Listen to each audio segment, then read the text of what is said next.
Est-ce que tout fonctionne? Je me vois pas encore. On fait des petits tests. Je ne sais pas si vous voyez quelque chose à l'écran, les gens. Présentement, on est en train de tester la machine pour voir si tout fonctionne.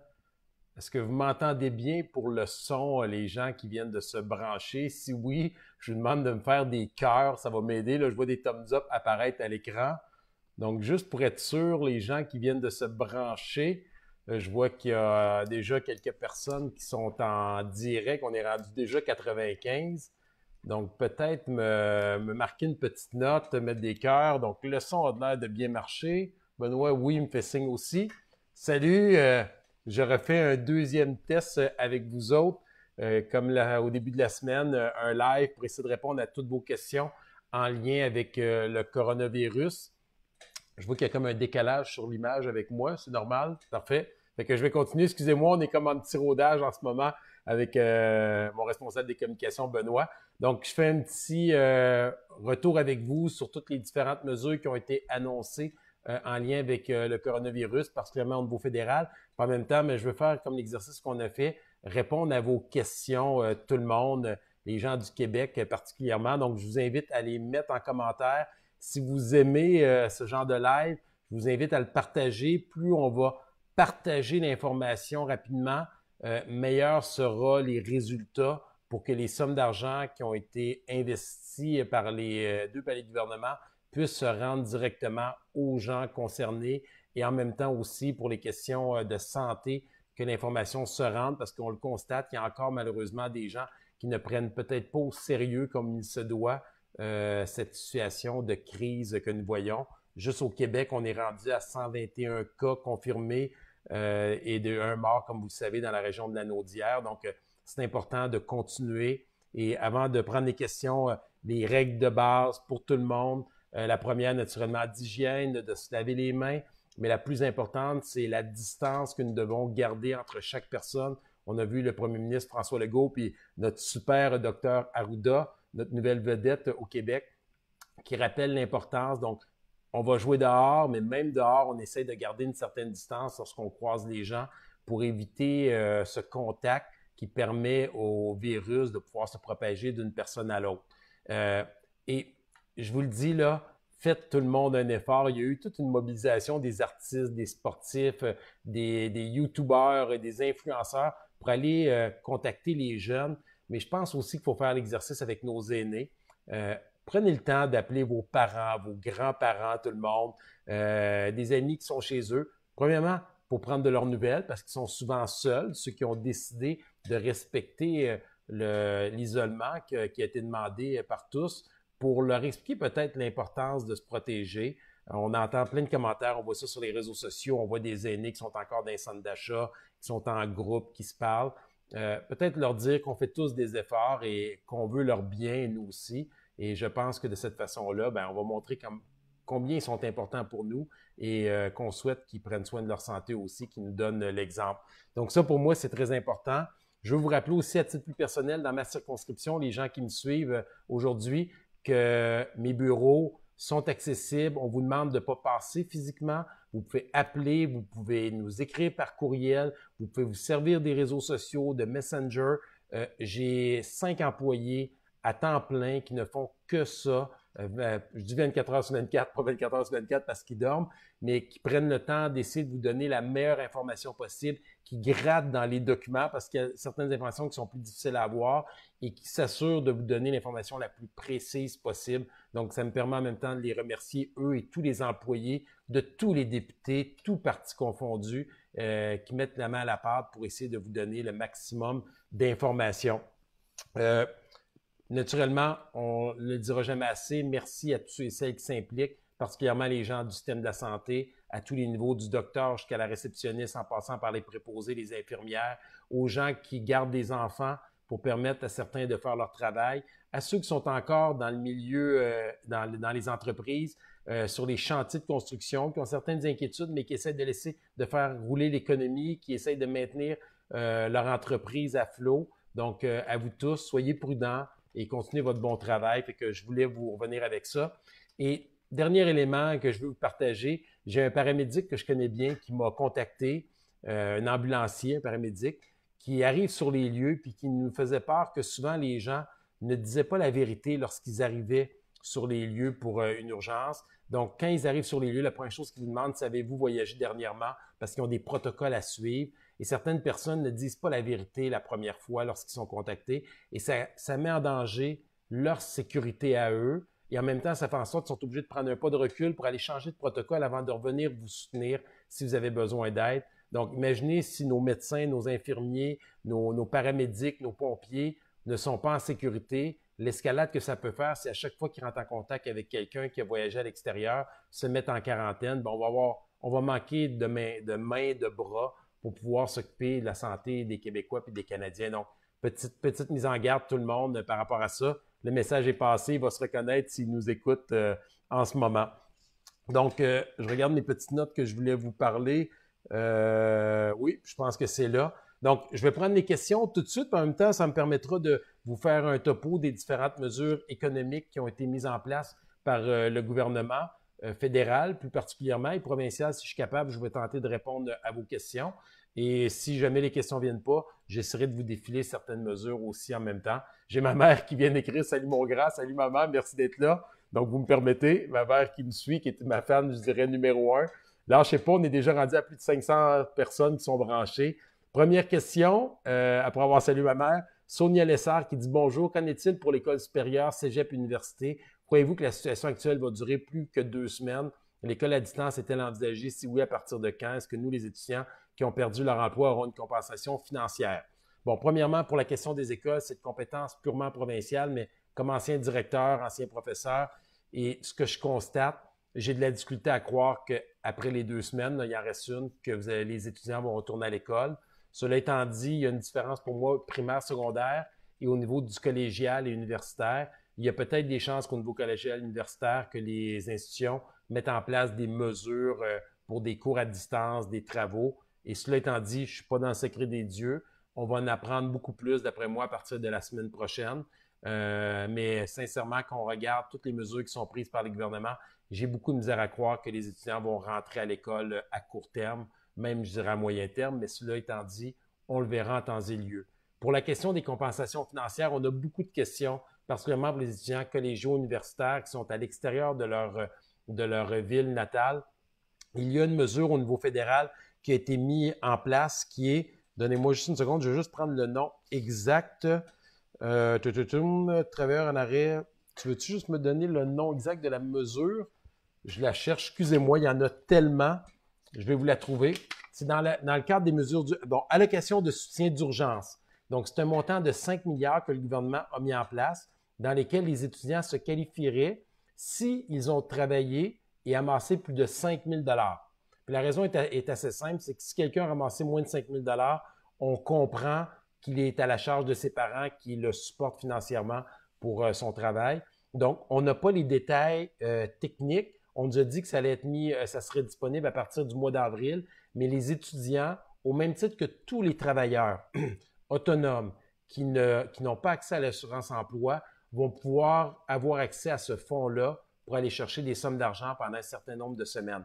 Donc, pour les étudiants, il y aura compensation financière s'ils travaillaient et qui n'ont plus accès à leur emploi. Je ne sais pas, moi, des gens qui travaillent dans la restauration, dans des bars, dans des commerces de détail, donc pourraient avoir accès à une compensation financière. Et l'autre élément pour les étudiants qui sont dans les institutions collégiales et universitaires, il y a aussi une somme d'argent qui est allouée par le gouvernement fédéral pour les soutenir au niveau des prêts, donc pour leur permettre de repousser les paiements des prêts, si je ne me trompe pas, jusqu'à 6 mois pour permettre aux gens de commencer à travailler. Donc, je vais prendre la prochaine question. Solange Girard, pourriez-vous fermer les magasins le dimanche? Sincèrement, je vous dirais que comme c'est parti-là, les magasins vont presque tous fermer. Il reste plus grands magasins qui sont ouverts aujourd'hui. On le voit partout, là, les Winners viennent de fermer, Simons ont fermé dans notre centre d'achat, moi, à Victoriaville. Il ne doit plus rester grands commerces qui sont ouverts à part les épiceries, les pharmacies. Donc, les restaurants qui n'ont pas encore de mesures annoncées des gouvernements pour les fermer. Donc, oui, ils pourraient les dimanches, mais ça reste une décision qui est purement économique là, que les gens d'affaires doivent prendre par rapport à ça.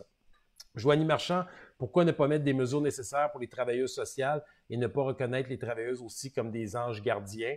Ben moi, je vous le dis, vous êtes des anges gardiens, que le gouvernement l'ait mis ou ne l'ait pas mis. Pour moi, vous êtes aussi des anges gardiens. Toutes les gardiennes, les éducatrices en service de garde qui sont sur le terrain, qui aident les gens, qui prennent un certain risque. On sait qu'il y en a qui sont très inquiets. Donc, je vous invite à prendre les mesures d'hygiène nécessaires et à faire ce qu'il faut pour vous protéger les enfants qui sont avec vous.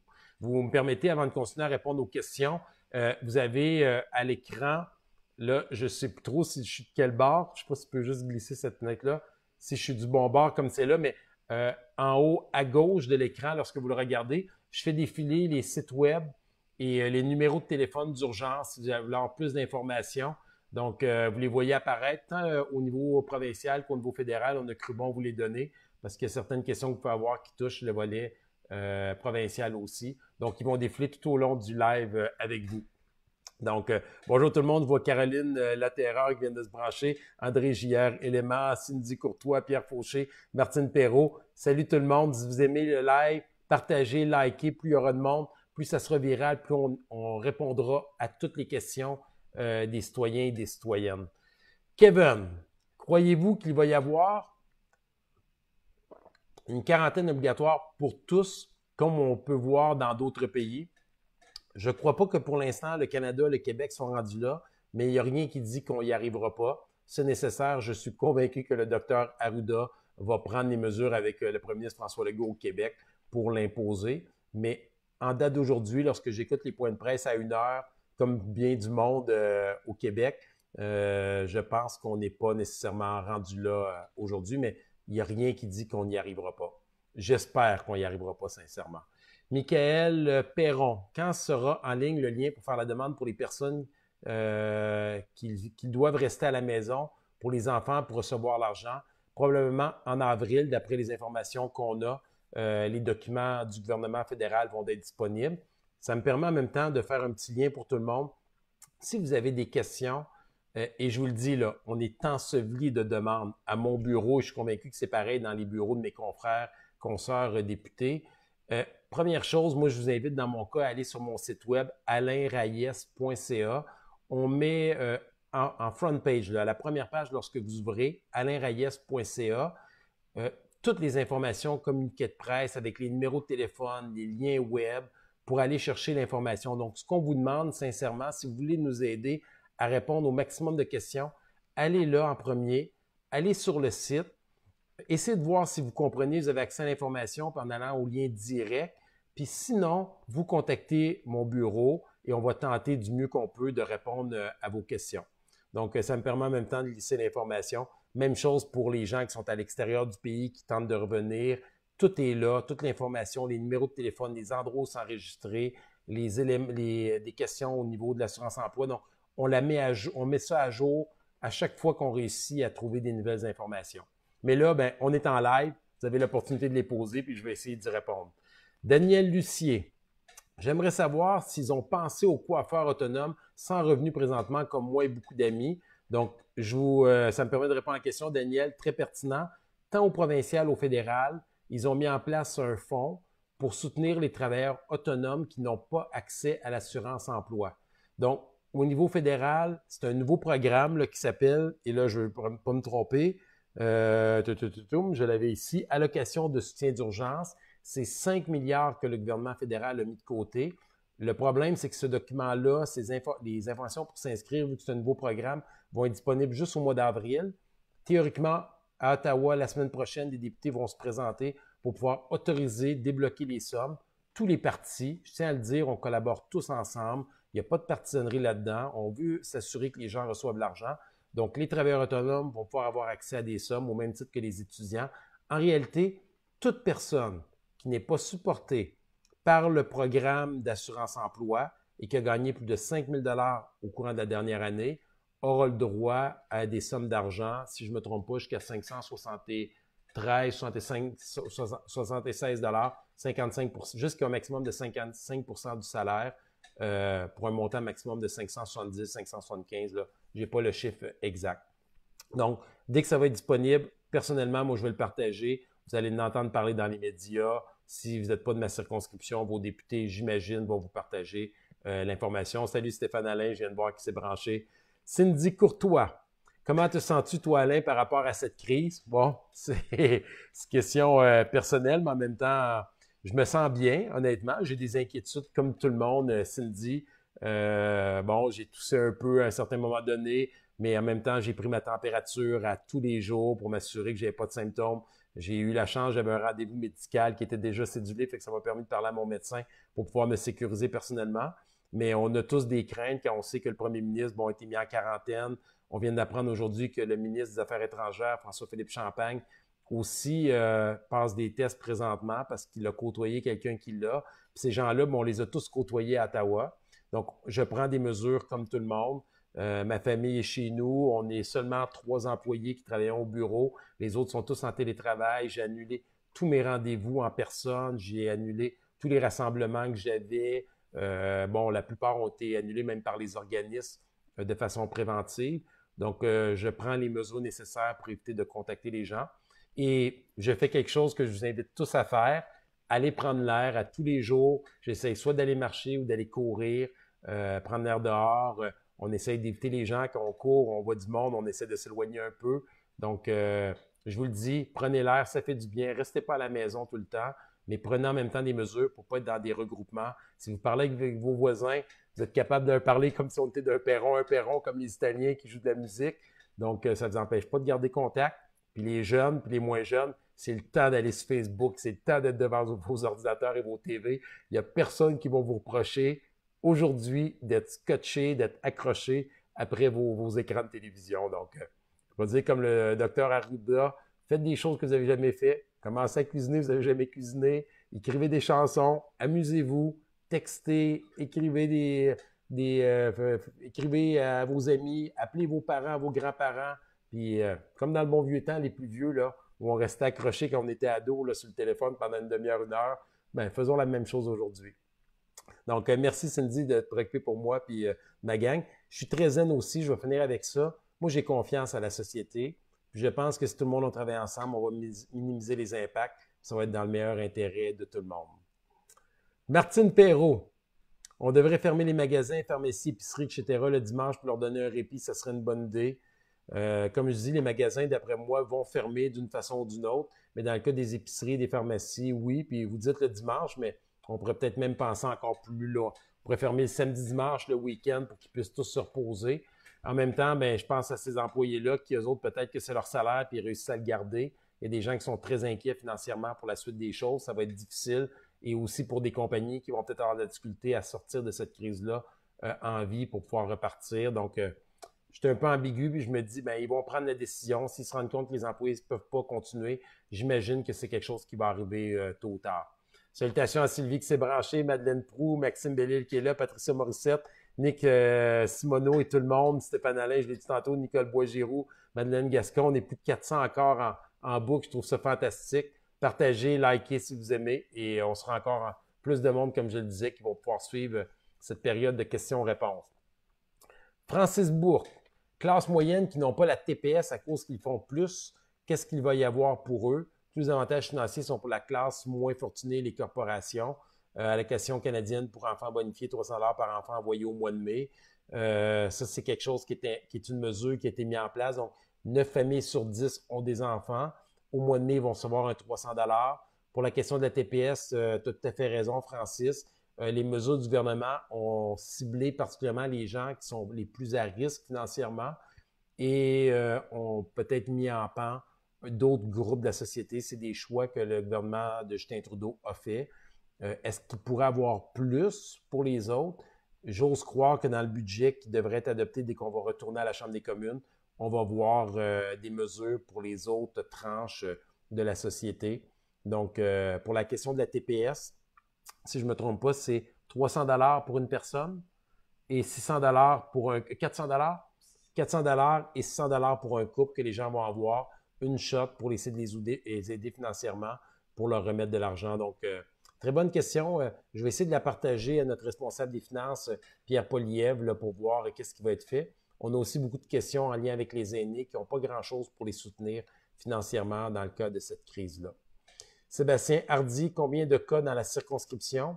Sébastien, je me croise les doigts. Dans notre circonscription, en date de ce matin, on avait 0 cas de déclarés. On est comme les Gaulois au Québec, d'après ce que je constate. Donc, si tout le monde fait attention, peut-être on ne s'en tirera pas complètement. J'ai de la misère à croire qu'on aura 0 cas à la fin de l'exercice. Mais là, présentement, plus c'est contrôlé, plus on a de chances qu'il y ait de gens touchés. Et les gens suivent les directives, c'est bon signe. Et j'invite tout le monde à suivre les directives, très important.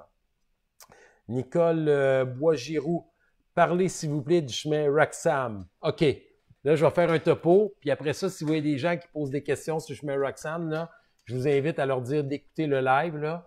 Ça fait 3 ans que les conservateurs demandent au gouvernement de contrôler les entrées illégales à la frontière sur le chemin Roxham. C'est d'autant plus aujourd'hui ridicule que l'on dise aux Américains et aux non-Canadiens de partout à travers le monde qui ne peuvent pas rentrer au Canada par nos aéroports, par nos ports, d'aucune façon. On dit on va aider les Canadiens à revenir, puis les autres, vous restez dans votre pays pour essayer d'éviter la propagation du virus coronavirus.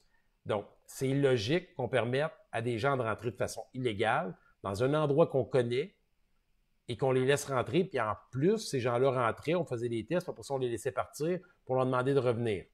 Donc, aujourd'hui, avec la pression, puis je tiens à saluer le travail de mon confrère Pierre Paulus, qui tape sur le clou depuis le début, on a réussi à gagner minimalement que les gens soient 14 jours en quarantaine lorsqu'ils rentrent. Est-ce que ce chemin-là devrait être fermé? Demandez mon avis, la réponse est oui. Vous nous demandez si on peut faire des pressions, ça fait 3 ans qu'on fait des pressions.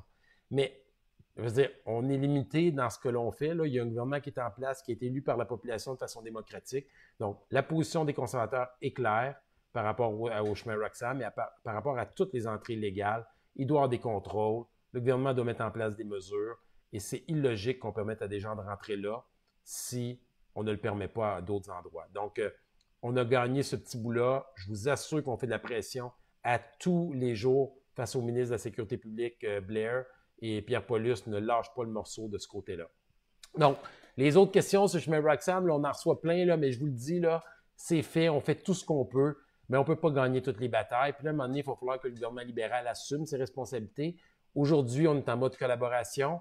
Après la crise, on fera le bilan de ce gouvernement-là.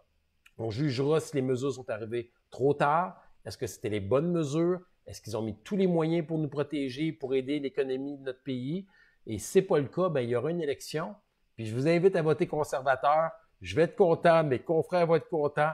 J'espère que vous allez être contents. Puis on fera le ménage dans les finances publiques parce que ça va être catastrophique ce qui s'en vient présentement avec les déficits depuis le début que les libéraux sont là. Fait que, parenthèse, chemin Roxham, j'espère, Nicole, que ça a répondu à la question. Et c'est là qu'on en est aujourd'hui. Je suis d'accord avec vous. François Legault l'a même dit lui-même comme premier ministre. C'est irresponsable ce qui se passe à cet endroit-là présentement. Christian Primo, combien de travailleurs de la construction devraient être sacrifiés avant l'arrêt des chantiers? Christian, j'ai des amis qui sont dans le secteur de la construction, tant des entrepreneurs que des travailleurs. Je pense que tout le monde travaille ensemble, tant les syndicats que les travailleurs, pour s'assurer de mettre les mesures d'hygiène. Ils sont conscients qu'il y a des moments qui sont plus difficiles pour ces gens-là parce que c'est pas partout qu'ils ont réussi. Mais j'ai confiance que les gens vont prendre les mesures nécessaires. Tout le monde veut protéger les travailleurs. Mais en date d'aujourd'hui, là, les chantiers de construction sont encore en place. Fait que j'invite tous les travailleurs, avec leurs syndicats, avec leurs employeurs, à mettre en place les mesures d'hygiène nécessaires, garder les distances dans la mesure du possible, pas dans la mesure du possible, tout le temps, pour vous protéger tout le monde. En date d'aujourd'hui, d'après mes informations, il n'y a aucun cas sur les chantiers qui a été répertorié, ou en tout cas au niveau de l'actualité, par rapport à cet enjeu-là. Daniel Poirier, mon employeur vient de nous dire qu'il baisse nos salaires de 40% pour avril et mai. Est-ce légal? Voir les normes du travail au Québec. C'est tout ce que je peux dire. Je ne suis pas au courant des détails par rapport à ça. Est-ce que votre employeur fait ça pour sauver vos jobs dans une mesure extrême? Là, c'est une très, très bonne question. Je pense qu'en finissant le live, je vais essayer d'aller voir mes notes au niveau des normes du travail du Québec, s'ils peuvent faire ça. Ça me permet d'envoyer un message aux entrepreneurs. Il y a des mesures qui ont été annoncées par le gouvernement fédéral pour essayer de vous aider tant au niveau du report des paiements des impôts que d'un montant de 10% de la masse salariale quand vous réussissez à maintenir les emplois en place. Il y a des aides pour des prêts qui ont été offerts aussi. Donc, plusieurs différentes mesures. Puis au niveau de l'assurance-emploi, les gens qui sont touchés par le coronavirus, possibilité d'avoir un allègement, donc la première semaine qui serait payée par l'assurance-emploi.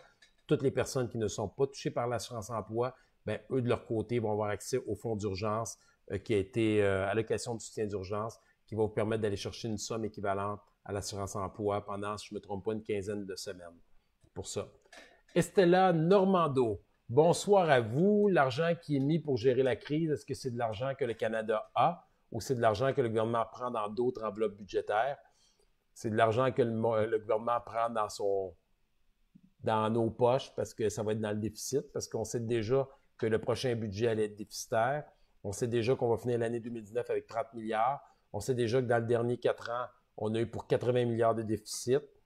Donc, toutes les mesures que vous voyez, à moins que je me trompe, là, puis que le ministre Bill Morneau et le premier ministre Justin Trudeau aient une baguette magique, c'est de l'argent qui va être rajouté sur le déficit, sur la dette par la suite, puis qu'on va devoir payer nos enfants, nos petits-enfants, puis nous comme travailleurs, tôt ou tard, avec plus de taxes, plus d'impôts. C'est un peu ça qui est malheureux. On le dit, aujourd'hui, on vit une crise. Si le gouvernement, dans les années prospères, les 5 dernières années, avait fait un coussin comme on a au Québec présentement, ben peut-être que le coût serait moins dur à encaisser lorsqu'on va tenter de retourner à l'équilibre budgétaire un jour.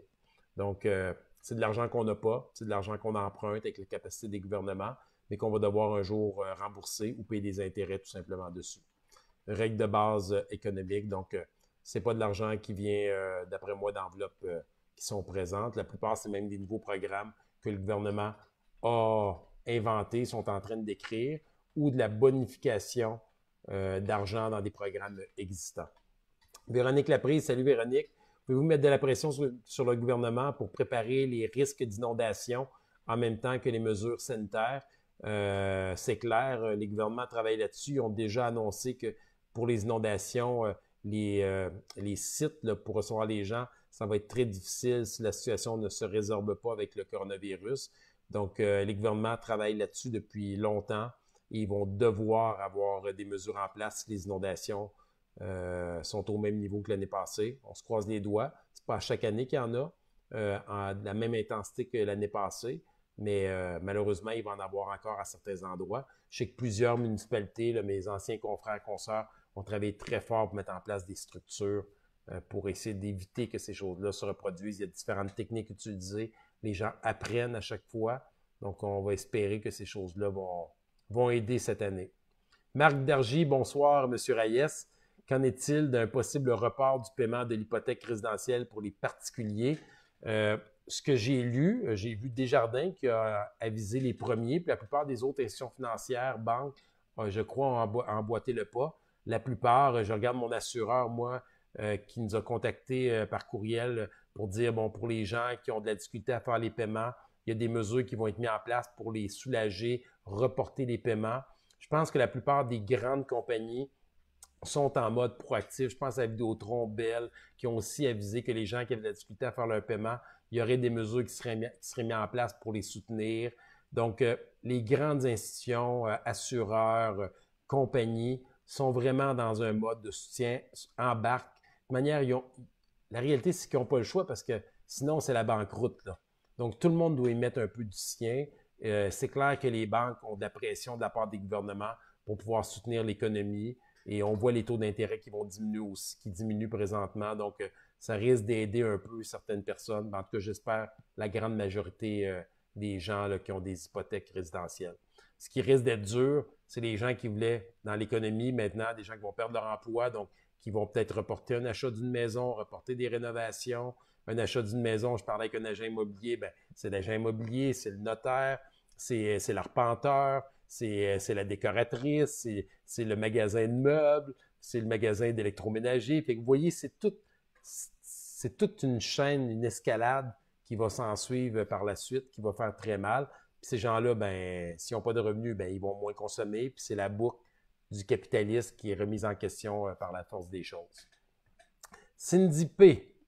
Puisque moi, Je suis sur l'aide sociale, invalide au travail, j'ai pas d'enfant. Est-ce que je suis admissible de recevoir le surplus d'argent en mai? Oui, le surplus pour la TPS, donc environ 400 en mai. D'après nos informations qu'on a, vous devriez être admissible, Cindy. Donc, je vois toutes les questions qui embarquent, qui sont là. Donc, mon adjoint essaie de m'aider à me les placer, tout le monde. Jonathan Labelle, étant propriétaire d'un commerce au détail n'ayant pas le droit au chômage, aurais-je droit à un soutien de la part du gouvernement? Donc, l'allocation de soutien d'urgence, c'est 900 aux 2 semaines environ pendant 15 semaines que tu aurais droit dans ce cas-ci. Donc, j'espère que ça répond à la question. Donc, il faut vraiment aller chercher les infos au niveau de l'allocation de soutien d'urgence. Je répète, ces infos-là ne sont pas disponibles aujourd'hui. On s'attend à les avoir au mois d'avril. Suivez ma page alainrayes.ca. À fur et à mesure qu'on va avoir l'information, on va la partager de notre côté via les médias, via, si vous n'êtes pas de ma circonscription, via votre député fédéral. Il devrait être en mesure de pouvoir vous aider. Julie Landry, quand vient le temps de bonifier TPS à l'allocation familiale, il se base sur la déclaration de 2019. Qu'en est-il de ceux qui perdent leur source de revenus en 2020? Comment s'ajusteront-ils? De façon générale, c'est toujours rétroactif une fois la nouvelle déclaration qui est produite. Il y a même des formules qui permettent d'avertir le gouvernement de notre changement de revenus si jamais il y a des changements drastiques qui se produisent. On vérifiera si ce sera le cas avec ces mesures exceptionnelles, mais j'ose croire que oui, sincèrement. Donc, j'espère que ça répond à la question, Julie. En tout cas, j'essaie du mieux que je peux. Je ne suis pas un expert pour toutes les questions, là, fait que j'essaie du mieux possible de vous donner l'information la plus précise, mais je vous invite à aller sur les sites web. Ils sont sur ma page alainrayes.ca. Vous avez les différentes adresses, numéros de téléphone que j'ai à l'écran pour vous aider à les prendre en note. Et sinon, ben, si malgré toute cette information-là, vous avez encore des questions, ben, contactez mon bureau par courriel, par téléphone, le bureau de votre député, de votre circonscription, et les gens, je suis convaincu, vont tout faire pour essayer de donner la meilleure information possible. Mick Boutin, pourquoi est-ce que le gouvernement Trudeau a pris autant de temps pour fermer tous les aéroports? C'est la question qu'on va se poser après la crise, sincèrement, et c'est pas parce que le Parti conservateur n'a pas mis beaucoup de pression. Cela étant dit, ils ont fini par les fermer, fermer l'entrée aux gens d'extérieur. Là, à partir de vendredi à samedi, la frontière américaine, à l'exclusion des Canadiens qui veulent revenir au pays et des marchandises, va être aussi fermée. Donc, ça devrait au moins arrêter les entrées de personnes qui pourraient avoir le coronavirus avec eux. Mike Boutin, pourquoi est-ce que le gouvernement Trudeau, bon, celle-là, excusez-moi, je l'avais déjà. Alex Bourque, les écoles restent fermées longtemps. Comme j'ai dit en début de live, c'est minimum 2 semaines. Mon opinion personnelle, ça va être plus long, mais je ne suis pas dans le secret des dieux. C'est une décision qui va appartenir au ministère de l'Éducation du Québec. Si on regarde l'Alberta, ils ont déjà annoncé que l'année scolaire était finie pour tout le monde. Donc, si j'avais à gager un petit 2, je vous dirais que ça va continuer encore quelques semaines minimalement et peut-être même l'année scolaire au complet.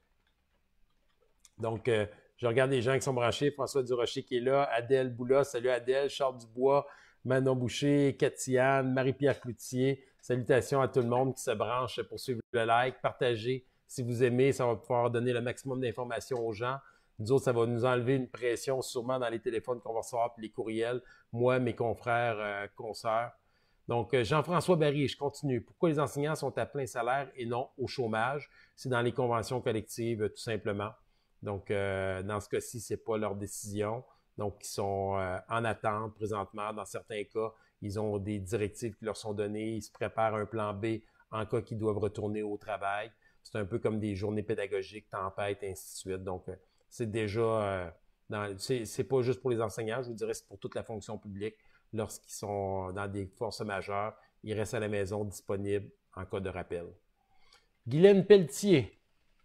La loi sur les mesures d'urgence sanitaire vous permet de fermer la frontière terrestre. Qu'attendez-vous pour vous prémunir de ce droit?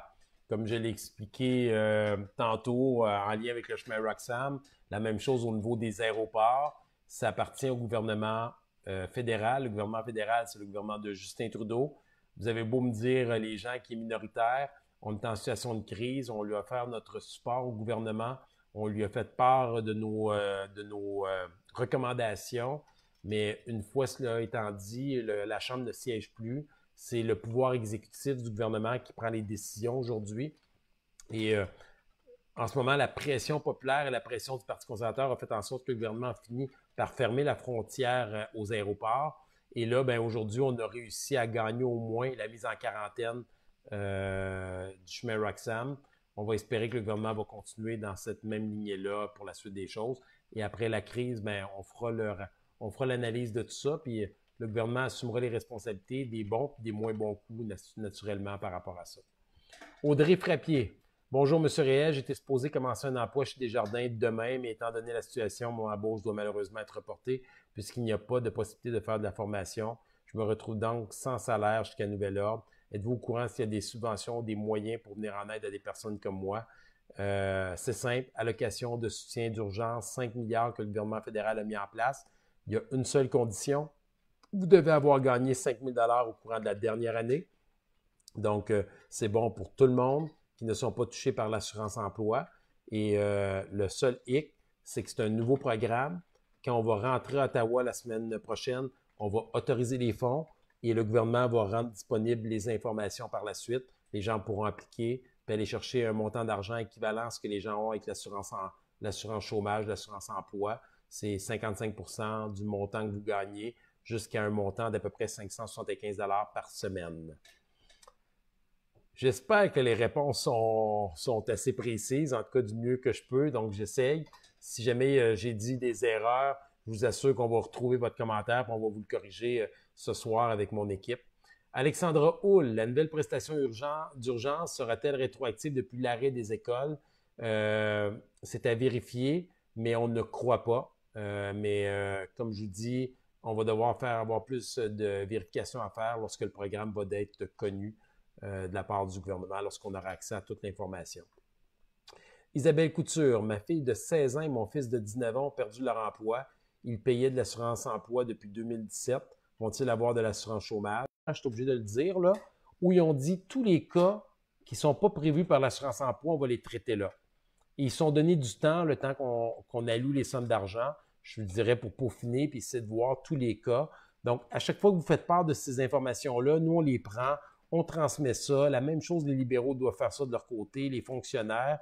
Et j'ose croire, je le répète, que le gouvernement va être assez souple pour pouvoir avoir un programme qui permet de s'adapter rapidement aux différentes situations que l'on verra dans ce cas-ci.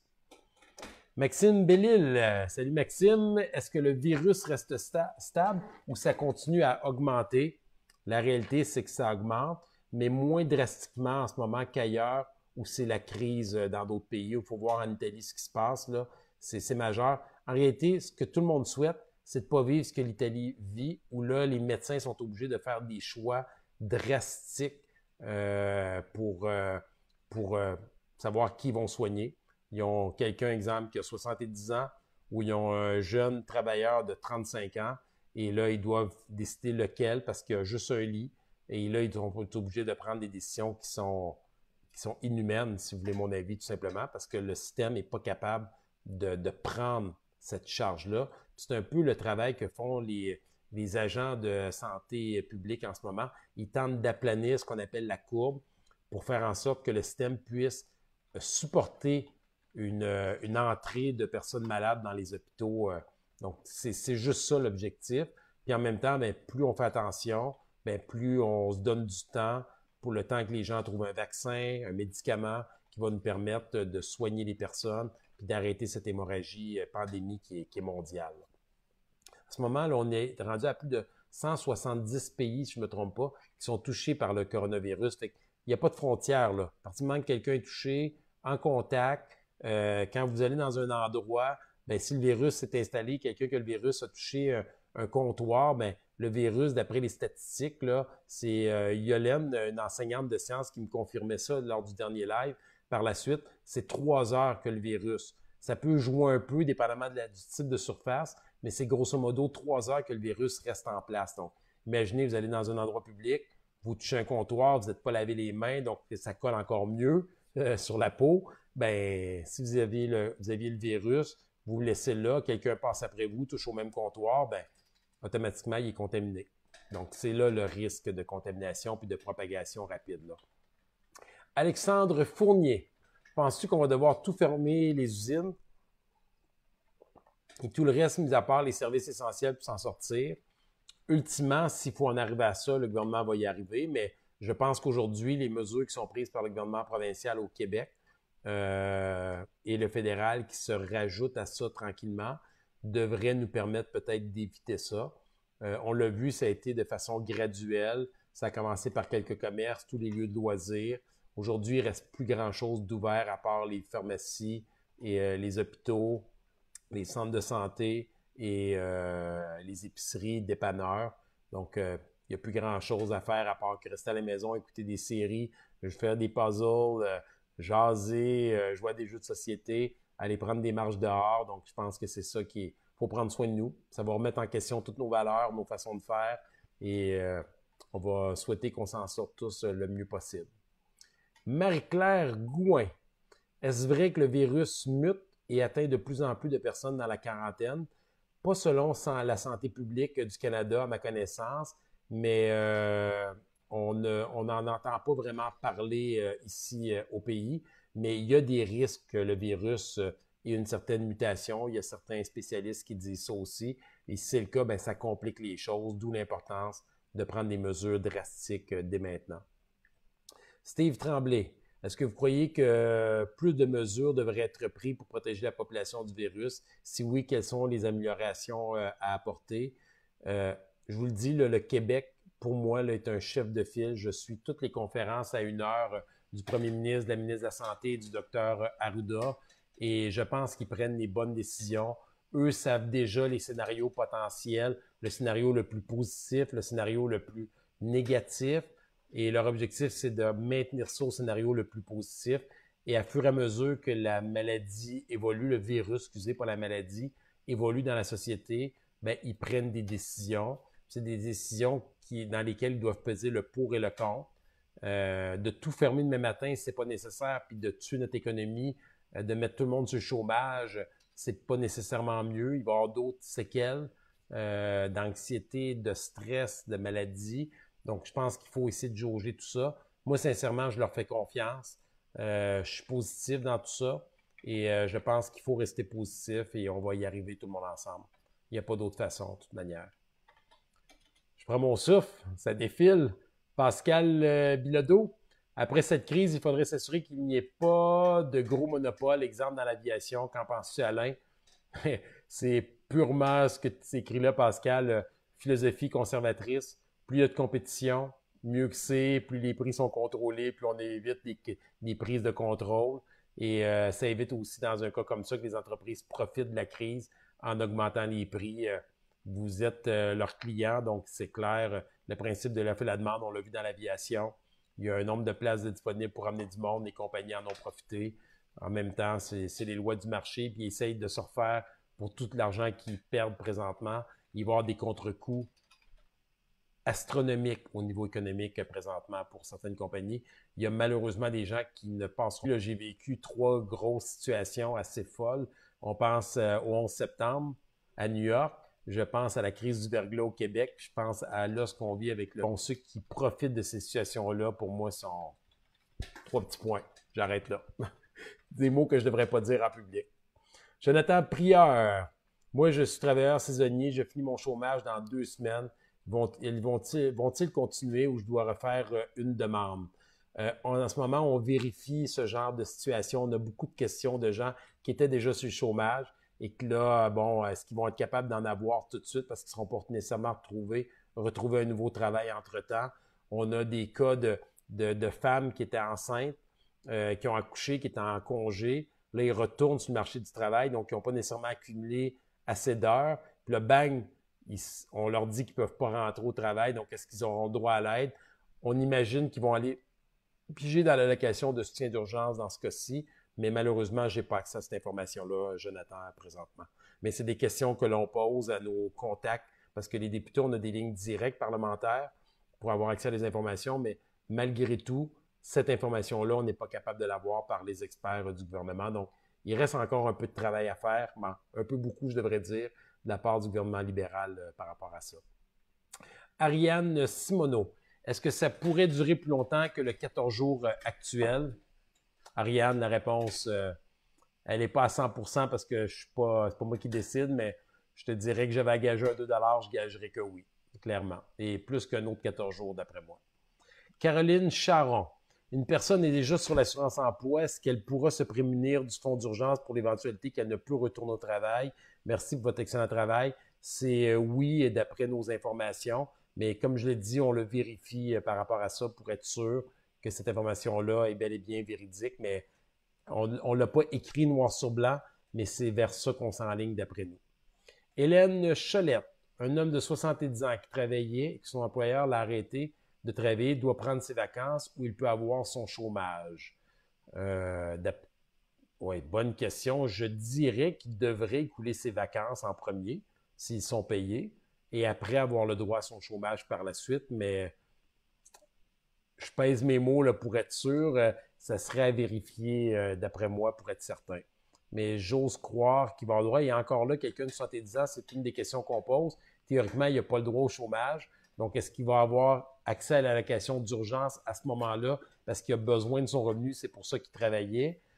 Ouais, bonne question. Ça va se rajouter sur la liste des questions qu'on va poser. Là, je réfléchis à voix haute en même temps que je vous parle. Éric Lantier, je suis travailleur autonome et je n'ai plus de revenus. Où dois-je aller pour de l'aide financière? Bon, la Banque de développement économique, peut-être, Développement économique Canada, Corpo Développement économique, si c'est pour de l'aide financière pour votre entreprise, ben pour votre travail que vous faites. Sinon, ben vous allez avoir le droit au soutien d'urgence au même titre que les personnes qui n'ont pas accès à l'assurance emploi. Il faut dire que le gouvernement du Québec aussi a mis une somme d'argent pour les travailleurs autonomes. Tout ce qui ne serait pas couvert par le fédéral pourra l'être par l'enveloppe du provincial. Donc là-dessus, le Québec avait été même précurseur, avait annoncé cette mesure-là avant même que le fédéral l'annonce.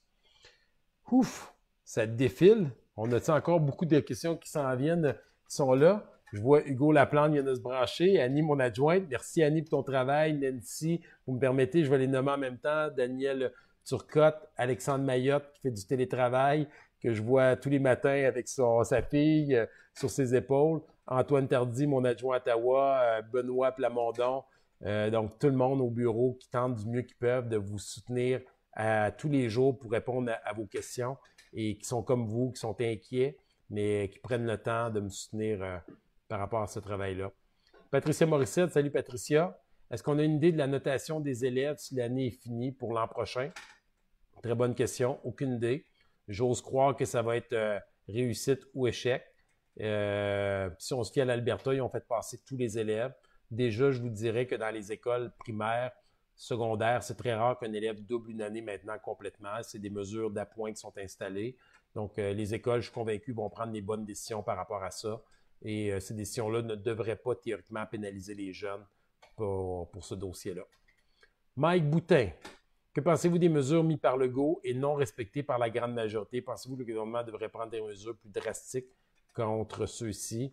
Je pense que vous faites référence aux gens qui ne respectent pas la distance qui est demandée, qui sortent à l'extérieur, qui prennent des risques.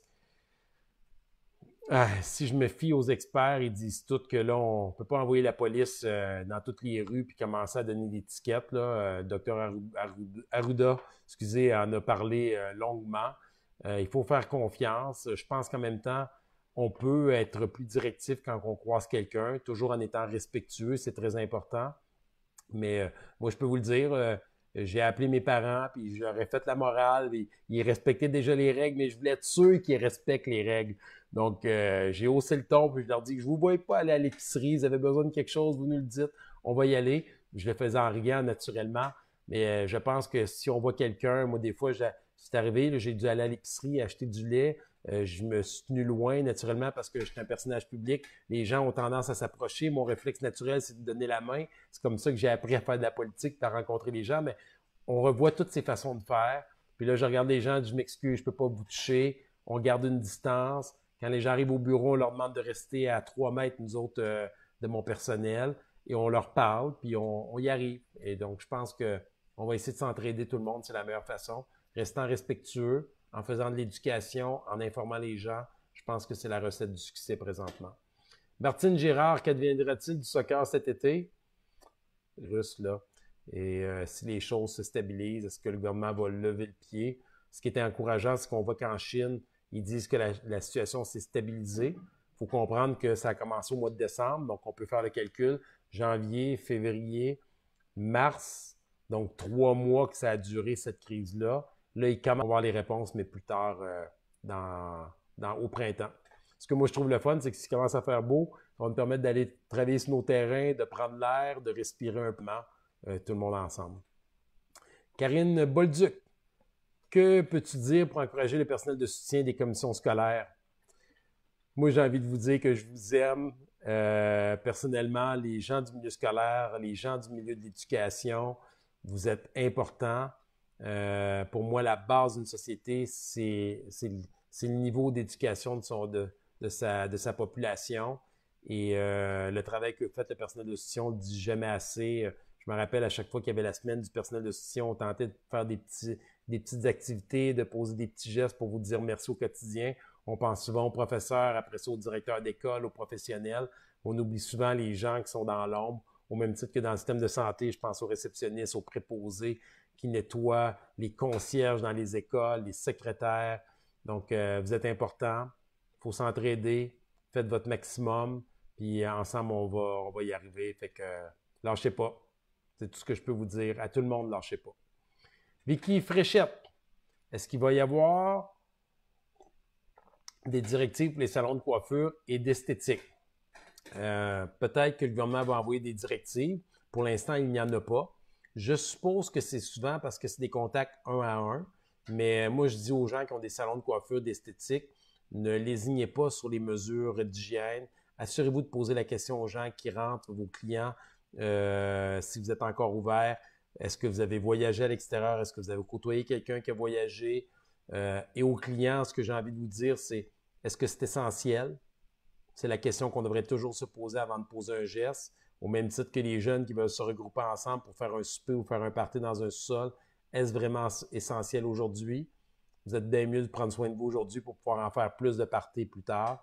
Donc, c'est toujours la question, je pense, qu'il faut se poser au bout de la ligne. Donc, hygiène, garder la distance, et est-ce que ce qu'on fait, c'est vraiment essentiel? Si vous répondez à ces 3 questions-là, d'après moi, vous êtes sur la bonne ligne. Linda Bourget. Donc, je vais en répondre encore quelques-unes. Là. Je vois que ça fait déjà presque 1 heure.